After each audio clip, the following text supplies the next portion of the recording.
Hostel में रहने वाली हर लड़की गलत नहीं होती। सुमन पढ़ने में जितनी अच्छी थी उतनी ही सुंदर दिखने में थी।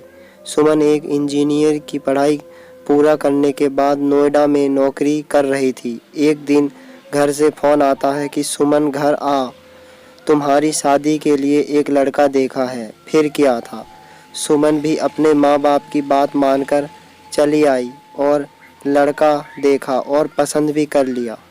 लड़का भी इंजीनियर है और लड़की को पसंद कर लिया और मैरिज के लिए हाँ कर दिया। दोनों बहुत ही खुश थे अपनी शादी को लेकर।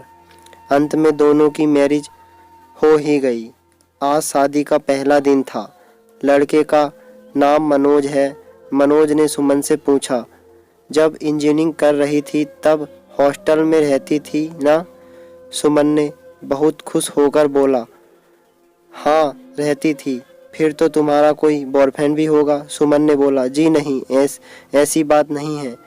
फिर क्या था? मनोज ने बोला, तुम हॉस्टल वाली लड़कियां अपने पति को खूब बेवकूफ़ बनाती हो और हम लोग ना जाते हैं फिर। सुमन को गुस्सा आ गया और उसने भी बोला दिया, आप भी तो हॉस्टल में रहते थे तो आपकी भी गर्लफ्रेंड ज़रूरी होगी।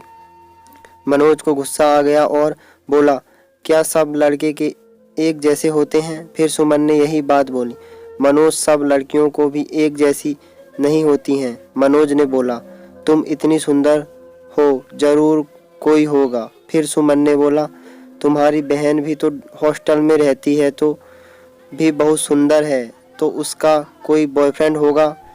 सुमन की इस बात को सुनकर मनोज ने एक झापट मार दिया। तभी मनोज की माँ, उसकी बहन और भाभी आ गए और बोले, यह क्या कर रहे हो मनोज? हम लोगों ने सब कुछ सुना लिया। अगर तुमको यही पूछना था तो शादी से पहले ही पूछ लेते। आज पूछकर क्या करोगे? जब तुमने सुमन से मैरिज किया था तब तुमने अग्नि के सामने जो वचन दिए थे सबको पूरा करो।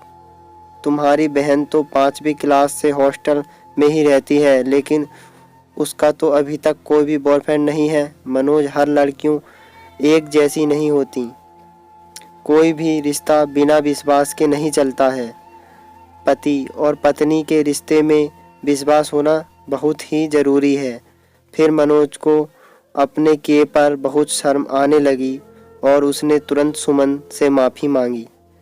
सो फ्रेंड, ये कहानी आपको कैसी लगी? अगर पसंद आई हो तो प्लीज़ हमारे चैनल बिस्सू की वॉइस को ज़रूर सब्सक्राइब करें। मिलते हैं आने वाली अगली कहानी में। धन्यवाद।